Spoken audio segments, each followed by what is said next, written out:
큰 용사여 여호와께서 너와 함께 계시도다. 기도원이 들었던 천사의 음성이었습니다. 오늘 하나님께서 여러분과 함께 계심으로 은혜와 평강이 있기를 주의 이름으로 축복합니다. 아멘. 유대인들은 역사적으로 수백 년 동안 메시아를 기다려왔습니다. 메시아는 기름 부음을 받은 자라고 하는 뜻을 가진 히브리어 유대인의 말입니다.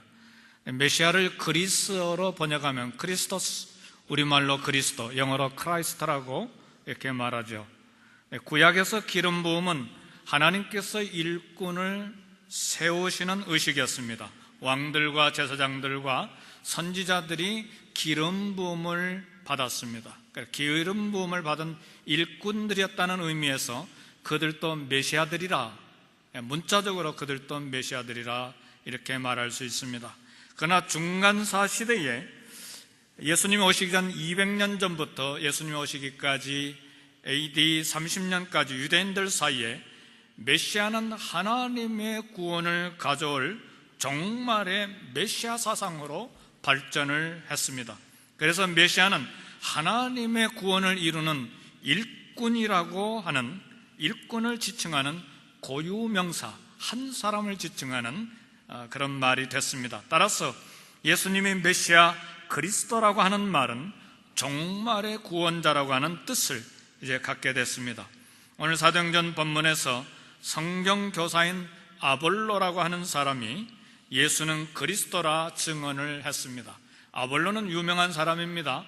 고린도 교회를 바울이 세우고 아볼로가 가서 열심으로 성경을 가르쳐서 교회를 부흥시킨 사람이 그 유명한 아볼로입니다. 이게 나중에 교인들이 잘못해서 나는 바울파, 나는 아볼로파, 나는 그리스도파 이렇게 나눠지는, 아볼로가 잘못해서 한 것 아닙니다. 바울이 잘못한 것도 아니고 교인들 사이에 그렇게 분쟁이 생겨서 파가 나눈 것이죠. 그만큼 아볼로가 유명한 사람입니다. 오늘 성찬 예식을 가지면서 아볼로가 예수님을 메시아, 예수는 그리스도라 증언한 이야기를 오늘 나누기를 원합니다. 유대인들은 다윗 왕가를 다시 재건하고 유대 민족이 온 세계 민족 위에 군림하면서 정치적인 메시아를 기대했습니다. 그래서 유대인들은 메시아가 와서 로마로부터 이스라엘을 정치적으로 구원해내주는, 이 독립시켜주는 정치적인 메시아, 그리고 사회의 정의와 평화를 가져오는 그런 메시아, 그리고 경제적인 풍요를 가져다주는 메시아를 계속해서 기대했습니다. 이것은 하나님이 그렇게 기대하신 것이 아니고 유대인들이 스스로 그렇게 정치적인, 경제적인 메시아를 기대한 것입니다. 그러나 예수님은 그리스도로서, 메시아로서 이 땅에 오셔서 다윗 왕국을 정치적으로 재건하지 않았습니다. 로마로부터 이스라엘을 독립시키는 독립운동도 하시지도 않고 경제적인 풍요를 가져다주는 거대한 비즈니스와 사업을 일으키는 빌 게이츠처럼 한 그런 사업가의 역할도 하지 않았습니다.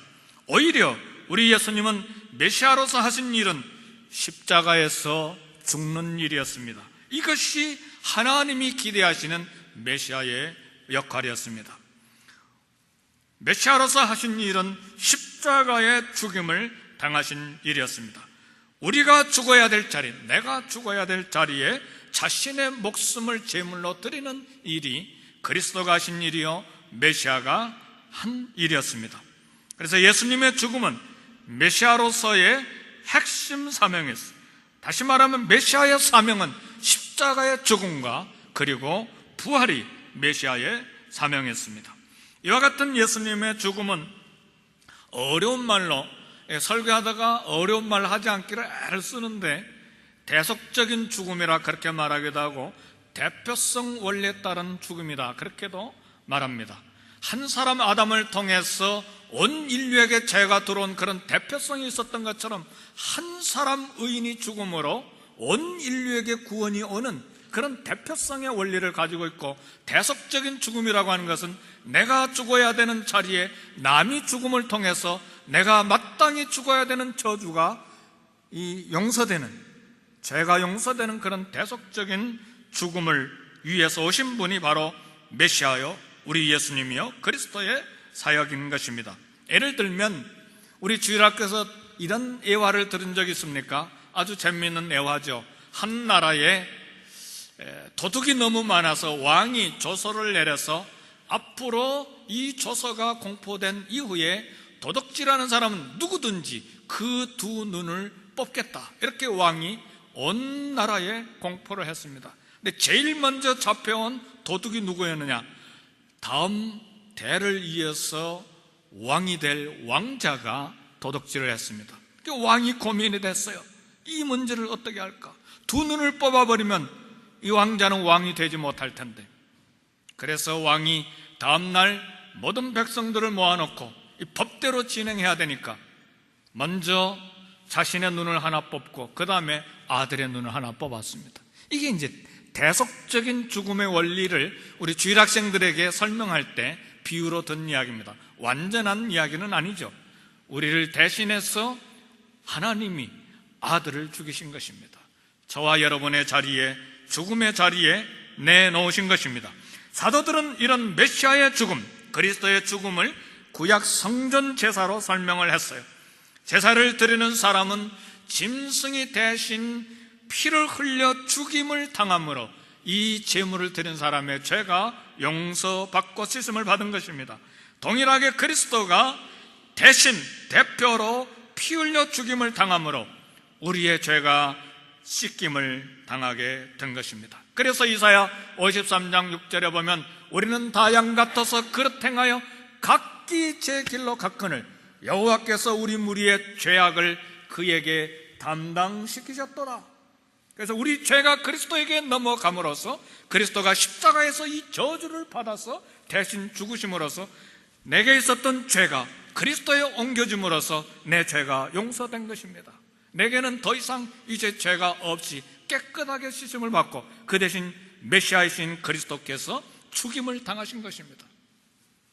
이것이 대속적인 죽음의 원리, 그리고 대표성의 원리를 따른, 그리고 구약시대 때 성전 제사를 드렸던 짐승 제사의 원리를 통해서 우리 예수님의 십자가의 사역을 설명하는 것입니다. 따라서 우리의 구원은 예수 그리스도의 사랑의 사건이고 하나님의 사랑의 사건입니다. 왜 그리스도의 사랑이요 하나님의 사랑의 사건인가? 분명히 로마서에서 말하기를 자기 아들을 아끼지 아니하시고 우리 모든 사람을 위하여 내어주셨기 때문에 사랑의 사건입니다. 그러므로 우리가 그리스도의 죽음은 복음이라고 말해요. 유앙겔리온, 좋은 소식, 기쁨의 소식이라고 말하는 것입니다. 따라서 우리가 이 구원을 받는 것은 저절로 받는 것이 아니고 십자가에 죽으신 메시아를 믿음으로 구원을 받는 것입니다. 이 믿음은 어떤 믿음이냐? 그리스도께서 우리를 대표해서 죽고 우리를 대신해서 죽고 부활하신 사건에 우리를 연합시키는 것이 믿음입니다. 이 믿음으로 그리스도가 십자가에서 하신 일이 내가 한 일이 된 것입니다. 이 믿음으로 우리는 그리스도와 함께 죄에 대해서 죽고 그리스도와 함께 부활하게 되고 그리스도와 함께 하나님의 자녀가 되는 것입니다. 이 믿음으로 그리스도의 사건이 내 사건이 되는 것입니다. 오늘 성찬식을 맞이해서 특별히 예수는 그리스도라고 하는 이 말씀을 증거하게 된 이유가 있는데, 믿음으로 의인이 되고 하나님의 자녀가 된 이 구원에는 책임이 뒤따르게 됩니다. 우리가 믿음으로 의롭게 되었다. 믿음으로 우리가 구원을 받아 하나님의 자녀가 됐다. 이제는 법정적인 선언을 통해서 우리가 의인됐고 하나님의 자녀가 됐다. 이렇게 법정적인 선언을 통해서 우리가 의롭게 된 것이 진리입니다. 그러나 믿음으로 의롭게 됐다는 이 교리는 구원과 윤리를 분리시키는 치명적인 약점이 있습니다. 조금 어려운 말이에요. 잘 들으세요. 믿음으로 의롭게 됐다고 하는 이 교리는 우리가 받은 의로움과 구원과 윤리 도덕을 분리시키는 약점이 있습니다. 왜 그런 이야기를 하느냐? 구원받은 믿음만 있으면 됐다. 내가 이제 의롭게 됐고 구원받았으니까 다 끝났다. 그래서 윤리적인 삶은 중요하지 않다는 오해가 생길 수 있다는 말입니다. 이런 극단적인 오해 때문에 수많은 사람들이 잘못되고 이단에 빠져왔습니다. 우리 한국에 엄청난 수의 개신교인들이 있어요. 얼마나 열정적인 믿음을 가지고 예배하고 기도하고 금식하고 헌신 봉사합니까? 그러나 그처럼 엄청난 수의 개신교도들과 이 열정적인 믿음의 고백에도 불구하고 왜 한국에는 개인윤리와 사회윤리가 이처럼 허약한가? 그래서 어떤 분이 그런 이야기를 해요. 우리 한국 교회의 도덕적인 윤리적인 상황, 믿음의 현 주소를 이야기할 때 열심히 눈물과 콧물을 쏟으면서 기도한 후에 집으로 새벽기도를 마치고 집에 가면서 남의 집에 담장을 보니까 호박이 담 너머로 이 열린 것을 보고 살짝 따가지고 집에 가가지고 반찬을 해서 먹었다. 이게 한국 기독교의 도덕적인 윤리적인 신앙적인 그런 현상이라는 것이죠. 예배 후에 교회 밖에 나가면 불의한 일에 너무나 무감각하게 익숙한 삶을 사는 것이죠. 왜 이렇게 성도가 깨끗하고 정직한 삶에 무디어 있을까? 칭의론에 대한 오해 때문입니다. 칭의는 의롭다 선언을 받는 법정적인 개념입니다. 그 선언으로 구원이 교리적으로 끝난 것이 사실이지만 그것은 끝난 것이 아닙니다. 성경은 그렇게 말하지 않아요. 성경에서 말하는 이 의로움, 의는 관계적인 개념이 더 강합니다. 성경에서 의롭다고 하는 말은 상호 관계에서 의무를 다할 때 의로운 것입니다. 사람은 사회라고 하는 관계 속에서 서로 얽혀서 사는데 그 얽혀서 사는 속에 의무가 있어. 이 의무를 다할 때 의로운 거예요. 이 의무를 다하지 못하면 불의한 것입니다. 아버지와 자식이 관계가 있어요. 아버지는 자식을 잘 양육하고 사랑하고 보호하고 성장하도록 해줘야 될 의무가 있고, 자식은 아버지를 잘 공경하고 순종하고 효도할 의무가 있어요. 이 관계에서 자기적 의무를 다하면 서로 의로운 것이죠. 그런데 이 관계에서 아비가 자식에게 해야 될 의무, 자식이 아비에게 해야 될 의무를 하지 아니할 때 이건 의가 아니고 불의한 것이에요. 하나님과 이스라엘 관계도 마찬가지예요. 하나님은 이스라엘을 보호하고 복을 주시고 인도하시고 구원의 의무를 가지고 있어요. 이스라엘은 하나님을 의지하고 예배하고 말씀에 따라 순종할 의무가 있어요. 그러나 이스라엘은 하나님께 예배하지 않고 하나님께 순종하지 않고 하나님을 의지하지 아니하고 세속적인 삶과 이방 우상을 섬기는 대로 빠져나갔어요. 이것이 피조물의 불의요 이스라엘의 불의였어요. 이 불의는 하나님과 갈등 관계를 만들고 하나님은 그의 말씀을 따라서 심판하게 된 것입니다. 그러나 우리 하나님이 심판만 하시고 구원하지 아니하면 우리 하나님도 불의하게 되시는 거예요. 하나님의 의무가 있잖아요. 복을 주시고 사랑하시고 구원해 주시고 인도할 의무가 있어요. 그래서 우리 하나님은 의무를 다하기 위해서 자신의 아들 예수는 그리스도이신 예수를 이 땅에 보내셔서 십자가에서 우리의 죄를 대속, 우리를 대표해서 십자가에서 심판을 받게 하시고 우리 죄를 덮게 하신 것입니다. 이것이 하나님의 의로움이에요. 로마서 3장 26절에 곧 이때에 자기의 의로움을 나타내사, 그것이 하나님의 의로움이라 그 말이에요. 아들 예수 그리스도를 이 땅에 보내셔서 아버지의 역할을 다하신 것이, 의무를 다하신 것이 하나님의 의로움이에요. 이때 자기의 의로움을 나타내사 자기도 의로우시며 또한 예수를 믿는 자를 의롭다 하려 하심이라. 아버지가 재산을 가지고 다 탕진해버린 탕자를 심판하기만 하고 쫓아내버렸다면 탕자에게는 소망이 없습니다. 아버지는 불의한 탕자에게 끝까지 아버지의 의무를 다함으로써 의를 드러냈습니다. 이 아버지의 의가 탕자를 회복하고 탕자를 구원시킨 것입니다. 이렇게 하나님 아버지는 당신의 의를 나타내셔서 우리를 의롭다 하시고 구원해 주신 것입니다. 그래서 이처럼 칭의는 무죄로 선언되는 소극적인 뜻만 있는 것이 아니고, 칭의는 의롭다 하면 우리에게 의무를 행하기를 요구하는 적극적인 뜻이 있습니다. 그래서 우리는 하나님 앞에서 순간마다 하나님을 의지하고 하나님께 순종하고 하나님께 대한 의무를 다해야 의로운 사람이 되는 것입니다.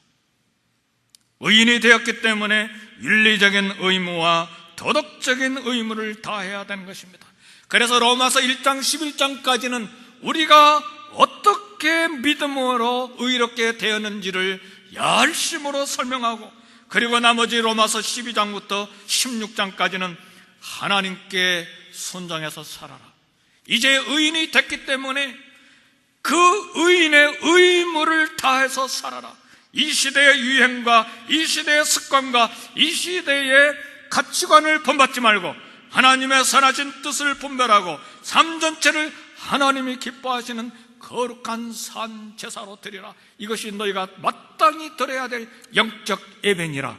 이것이 로마서 12장부터 16장까지의 말씀입니다. 다른 모든 종교들은 의를 행하라, 그리하면 너희들이 의인이 될 것이다, 이게 세상의 종교들이죠. 우리 성경은 그렇게 말하지 않아요. 너희들이 하나님의 은혜로 의인이 되었다, 의인이 되었기 때문에 이제는 의무를 가지고 의를 행하라, 이것이 성경에서 가르치는 의인의 삶이에요. 우리가 의인이 됐기 때문에 우리는 성령의 열매와 의의 열매를 맺을 수가 있어요. 사랑과 희락과 화평과 오래 참음과 자비와 충성, 온유, 절제, 믿음의 덕을 덕의 지식을 지식의 절제를 절제의 인내를 인내의 경건을 경건의 형제 사랑, 형제 우애와 그 우애의 사랑을 힘써 공급해야 된다.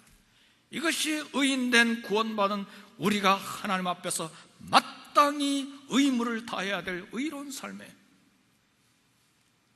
그러나 바울은 고린도 교인들에게 불의한 자가 하나님의 나라를 유업으로 받지 못할 것을 너희가 알지 못하느냐, 꾸짖고 계속해서 죄악을 저지르면서 살면 하나님 나라의 유업을, 하나님 나라를 유업으로 받지 못할 것을 경고한 것입니다. 말씀을 마칩니다. 사랑하는 성도 여러분, 우리는 하나님이 주신 칭의로 구원에 대한 확신을 갖습니다. 그러나 최후의 심판대를 생각하면서 두려움으로 의인의 삶을 살아야 합니다. 이 두 긴장 사이에 있을 때 우리가 건강한 신앙생활을 할 수가 있어요. 두 긴장이라고 하는 것은 무슨 말이냐면, 의인됐고 구원받았다는 확신한 믿음 가운데 살고, 또 한편으로는 마지막에 하나님의 심판대가 있다는 것을 생각해야 돼요. 이 두 긴장 속에 살 때에 우리가 건강한 믿음을 가질 수가 있다는 말입니다. 의인됨과 예수님의 심판, 최후의 심판 사이에 이 긴장을 풀어서는 안 돼요. 구원의 확신을 갖지 못해 불안해한다면 이것은 바른 신앙이 아니죠. 반대로 심판에 대한 두려움이 없으면 방종과 의의 열매를 맺지 못하는 삶을 사는 것입니다. 그래서 메시아이신 예수 그리스도께서는 우리 하나님의 자녀들의 삶이 서기관과 바리새인보다 더 나은 의를 강력하게 우리 주님이 우리에게 요구하신 것입니다. 오늘 성찬식에 참여하면서 우리는 내 죄를 대신해서 대표해서 십자가에 죽으신 예수님이 메시아여 그리스도임을 기억해야 합니다. 예수님을 믿음으로 의롭게 됨과 구원받음, 의인됨을 감사하고, 동시에 주님께 대한 예배와 순종의 의무를 다해서 의인의 삶을 살기로 결단하는 것이 오늘 성찬식에 참여할 자세가 될 것입니다.